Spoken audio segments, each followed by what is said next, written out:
Uh, Thank you, Ms. Chair. As the title indicates, the focus of this presentation is basically to look at the gender implication of agriculture growth and malnutrition linkages in the context of the larger patterns of agricultural growth that has taken place in the more recent period. In the process, I think it will also, in a tangential manner, touch upon some of the points which is raised by Professor Abhijit Sen about looking at the other side of the causality, which is not only through the income and productivity increase in agriculture growth. Time is very short, so I'll very quickly go through the presentation. These are some of the gaps that we have talked about. Basically, the recent experience suggests that there is a widening gap between growth in output and employment in agriculture, food production and excess, and income and nutritional attainment. And these dichotomies are likely to penetrate into the impact on already existing gender gap in nutrition. The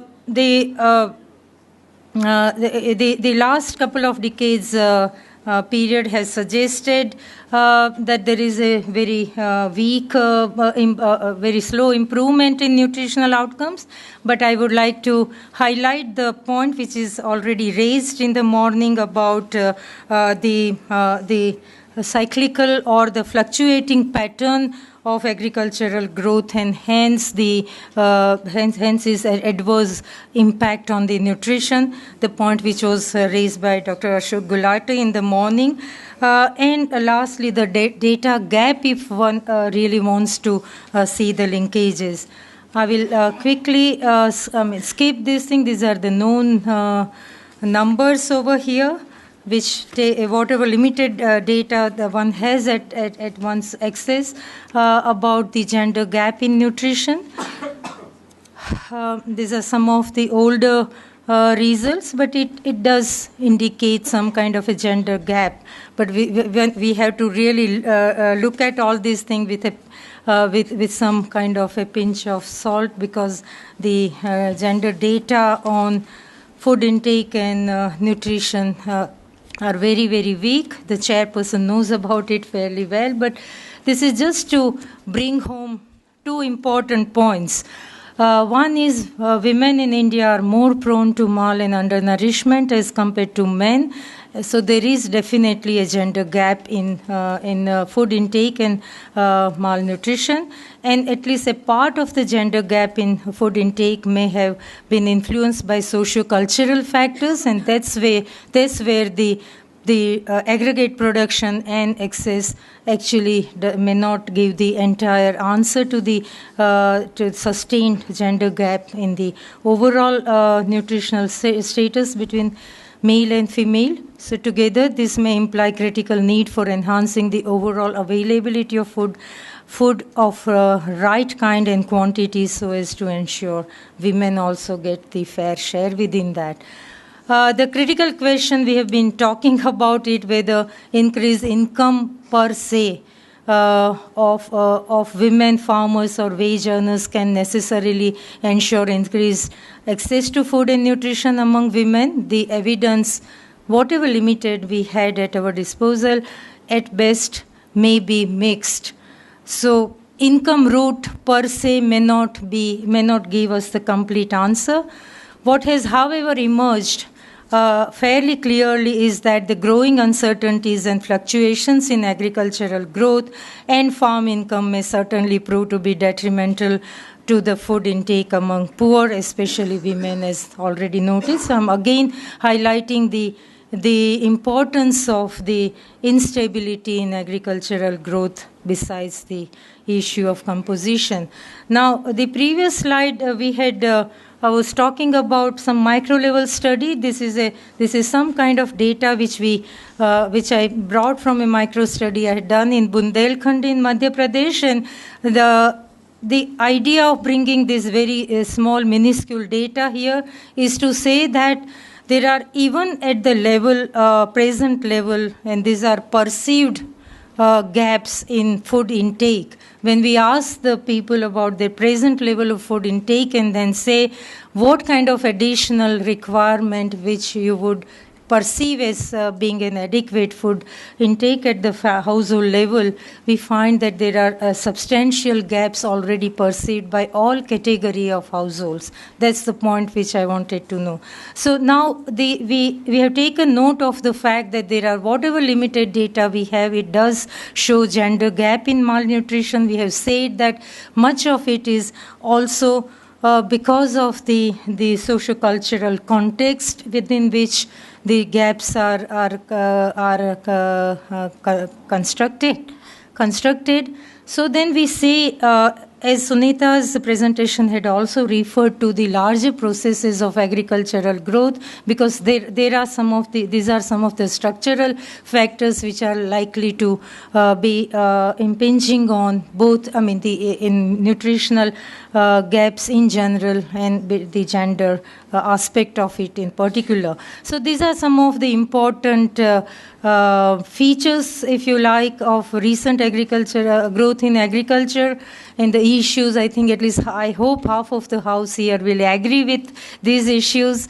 Slow pace of sectoral shift in workforce, because of the pattern of agricultural growth that we have, which has led to informalization in the non-agricultural sector, which then has implication in terms of the income that those workforce earn, and feminization of agriculture, which has implications in terms of what kind of technological improvement, etc., can be brought in.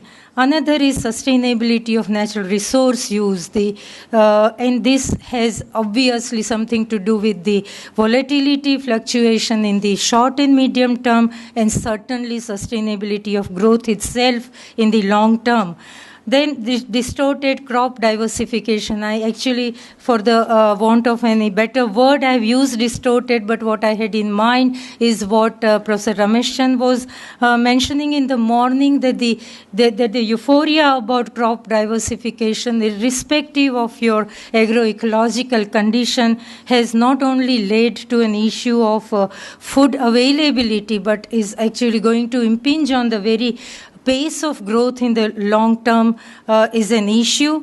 Food inflation, certainly, and the rapidly declining farm sizes. These are some of the issues within which then we have to find the new pathways. There are some very important positive initiatives already taken by the policies, and they are likely to be fed into the positive pathways. I probably don't go into the details of these, but I think we have to build on some of these new initiatives.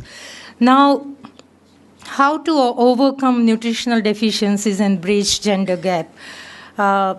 Making agriculture growth more broad-based. I think everybody will agree, but we really need to say this thing. And even, I come from Gujarat, and I would say that even in Gujarat, that agriculture growth is not as broad-based as one would think of, because there are some climatic, environmental issues linked to this whole story of agricultural growth.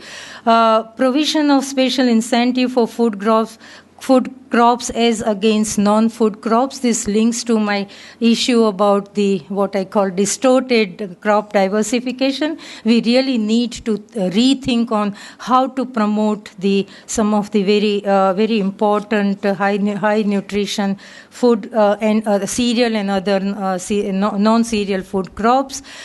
Shift the thrust of agriculture growth towards crops and allied activities, including livestock, where women already have a large presence. So what we refer to is livestock, definitely inland fishery. We also talk about some of the horticulture, but suitable to different, including rain-fed farming systems. promotes suitable farming system which lays special emphasis on indigenous knowledge, hence more conducive for women's participation into a technological shift, which is more supportive to food security and also environmental security. Formation of women's collective as a first step towards moving into a women-centric transformation of agricultural production.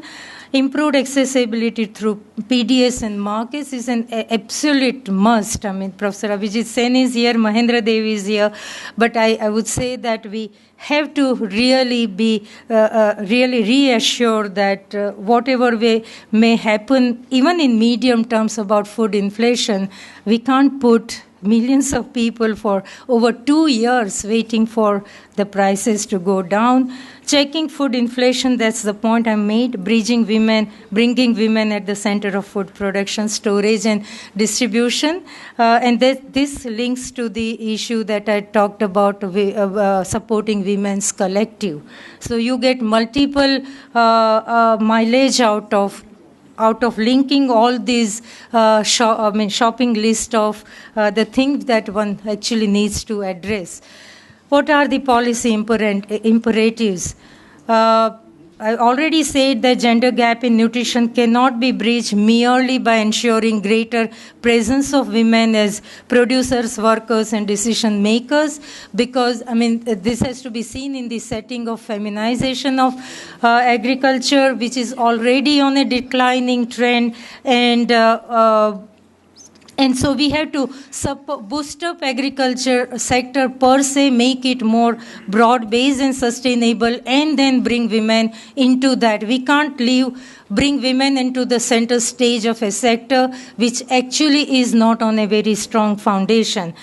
Food and nutrition security among women also requires systemic shift in the various aspects influencing production, distribution, and access to food among poor households, changing macro policies for subsidies, trade, public distribution, and right to food, supporting women-led collectives, creating new institutions and supporting them for long. That's the emphasis. We don't create those collectives through any single program or schemes. And once those programs and schemes are over, then the collectives actually just do not know where do they stand. Let us not be in the euphoria of thinking that once you have brought people, poor or women together, without any external institutional hand-holding process, those institutions are going to last, because they are being created against a whole lot of other odds, so they cannot actually sustain on their own. I need to interrupt. Half a minute. So if we believe in the strength of the poor's collectives or women's collectives, we have to put a long-term investment in supporting them. So basically, I would conclude by saying that we need a comprehensive approach which combines growth in income through agricultural productivity, supporting women's agency, and generating awareness to alter the cultural norms in an intra-household context. Thank you very much. Thank you. Maybe one class.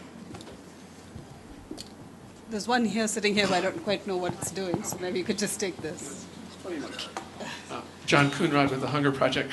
In terms of the last point of awareness that successfully changes cultural norms, do we have some examples of things that have actually worked for that in India?